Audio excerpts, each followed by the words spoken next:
Hello everyone and welcome to Coffee with Ceri. I'm Ceri Griffiths, and in these videos I basically sit down with a cup of coffee, choose a subject that may have come to my attention or popped into my mind and just talk about it from my own personal viewpoint. I'm not here to upset anyone, I'm not here to get objectionable or any of that malarkey. So basically just thought I'd raise something with the aim of maybe making you think of something different, maybe having a conversation, maybe to make you think about something you haven't thought for a while. So today's subject is, are we getting less creative? Now, this came about because last week I was sat down with a cup of coffee with a friend, went into town, sat down, met up with a friend, we had a piece of cake and a cup of coffee and a chat, and the conversation obviously comes around to arts and crafts and creativity because we both are artists and it's a full part of our lives. And she was saying that she felt that we were less creative now than we used to be. And it set me to thinking, and I think actually she's correct. I remember when I was growing up and I needed art supplies or I needed to create something, you basically made it yourself. You could buy paint, which was probably either oil, acrylic or watercolour, and there wasn't a huge amount of it available to the public. There was pretty much a glue stick or PVA glue. There was paper and there was card. But we didn't have what we have nowadays. And I think the companies out there are now making it so easy for us to go online and click a button, put it in a basket and purchase it. Or go to our big crafting stores and buy our supplies, or go to craft fairs and pick it up there. And what they've done, these companies have taken with their products, they've taken an idea, developed it, worked with designers all the way through to the final product. And what they've done is then they've given us that product as a product to purchase, and we buy the product, which is natural. That's what we should do. That's what they are made a business out of it, and it gives us a shortcut. However, what that's done is, I agree with my friend that we're becoming less creative, and I've got a few examples for you. Like many years ago, if I wanted a stencil to create a piece of art, because I've always used stencils, I would sketch out something on a piece of card or a piece of plastic. I would get a craft knife, I would cut that stencil and I would use that stencil. And then if it was a plastic stencil I created out of a sheet of mylar or packaging, I would then keep that stencil. Because there wasn't the vast amount of artistic stencils that there are out there, that there are nowadays. And now, I mean, I design stencils, I design for PM Artist Studio. Hopefully my designs are unique enough that an artist can use them and make their own unique art, because I've created something that is a tool for them to use. But now I can go online and there are thousands upon thousands of stencils to choose from in designs my mind probably never come up with. But my process then is I hunt what I'm looking for, click purchase, and I've got it. So I've lost that step of the creativity of actually getting myself to that point. A friend of mine does decoupage. There was a time when you found images and you cut the image out with a pair of scissors, and then you got the same image and cut another. So you would layer these images up. Now you can buy whole craft pads. The images are already there. They're already numbered, they're already die cut, so basically you go and you pop them out, you stick them on pads and you've done it. So the whole creative journey has basically gone. You just buy the pad, make the product, and then you put it in a frame or you sell it onwards. It's like craft kits for card makers are a fabulous idea. However, you now buy a bundle of stuff and you stick it all together and it's there for you. Before, we used to actually get the cardstock, hunt for images or draw them or paint them or design them ourselves and then put them together, and everything we created was unique because we were creating things that we used. And I'm wondering whether our innovation is also gone as well, because if I needed a product or needed a something, if I couldn't find it or couldn't afford to buy it, I would look around and make do. I would take something and turn it into something else. And that would challenge my ability to actually be creative. And I would come up with something that wasn't what the final product I could have bought was, but it would be something uniquely mine. And I do think a lot of us are losing that part of the journey. For me, being creative and being artistic isn't necessarily about banging out products all the time. I'm very often heard to say that for me, the most important part about creating something is the journey, not necessarily the end product.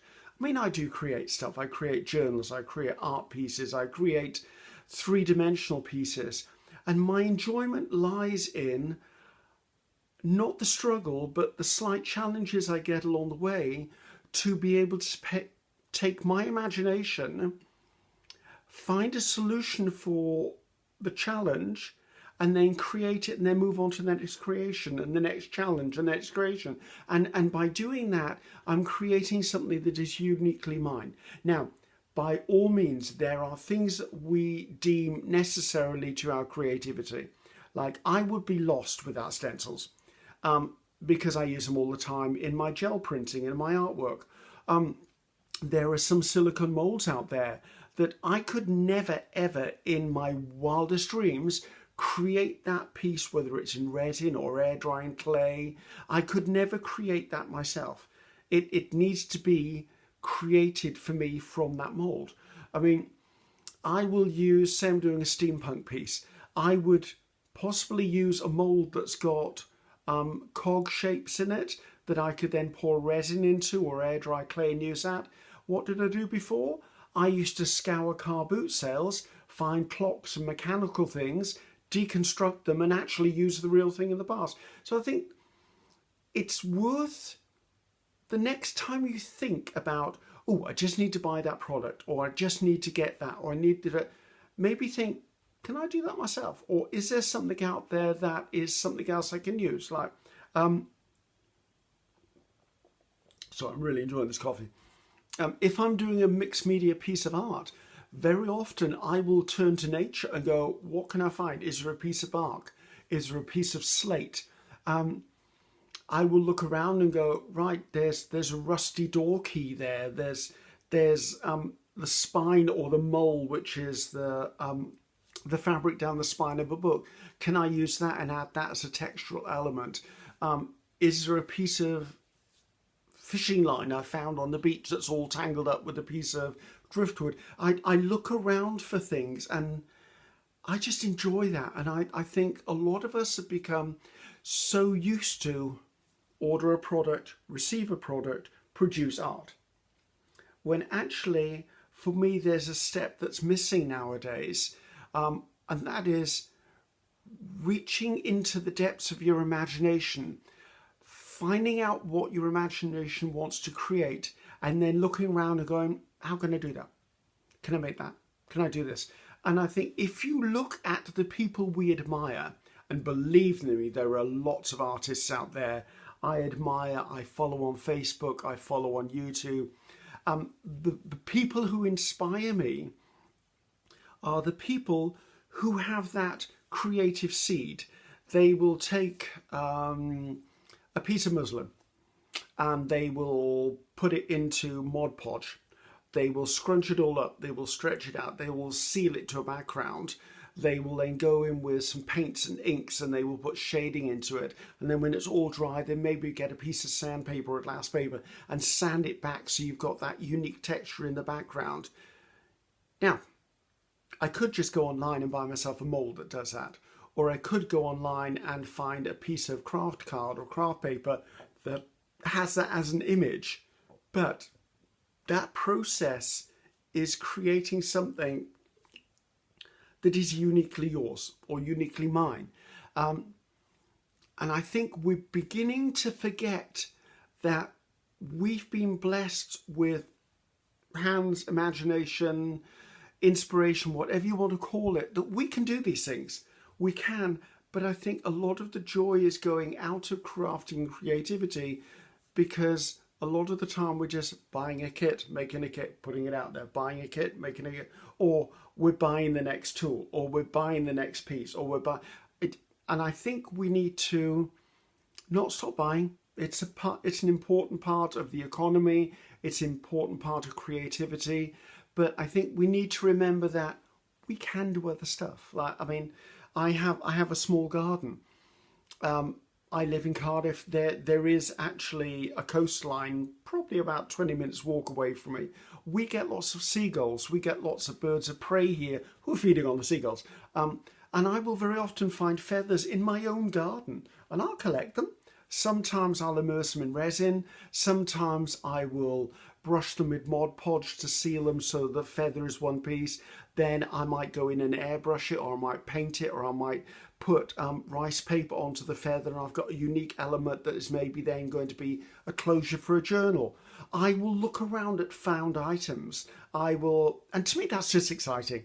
So without appearing to be lecturing, because that is so not my intent, have a look around, see what's around you, and be inspired by things you find. I mean, I am such a charity shop hound, or you may call it Goodwill, or you may call it a thrift store, wherever you are.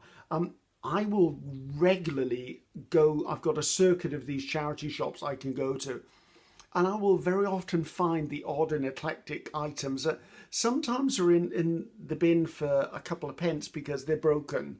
Believe me, I can deconstruct most things.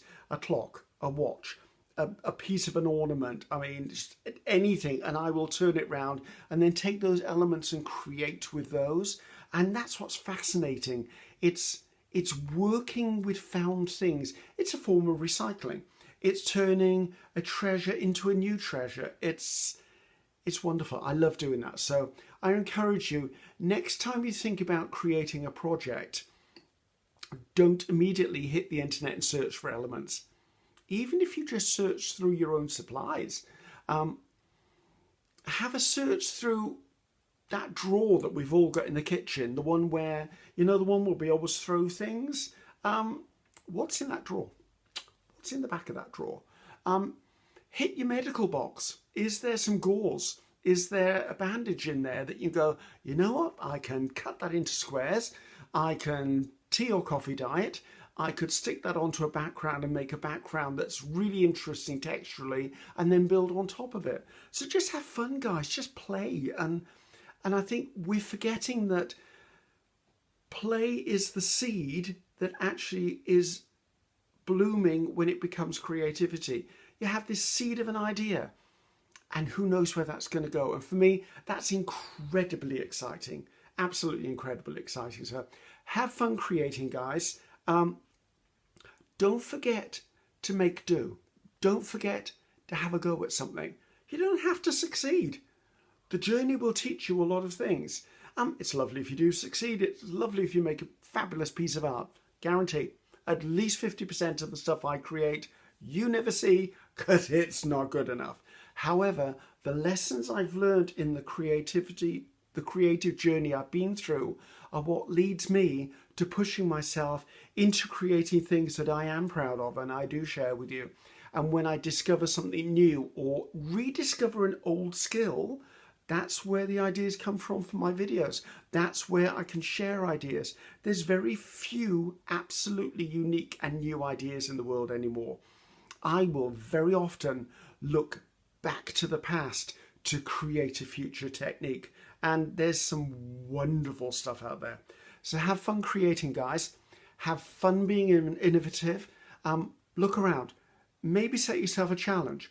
This month, I'm not going to buy anything. I'm just going to be inspired by what's around me, what's in my stash, what's in my neighborhood, when I'm walking down the street, what am I going to find on the pavement? Within reason, let's use common sense here. What am I going to find in the charity shop? What's in the Goodwill bag? So have fun with it, guys. Until next time, bye-bye now.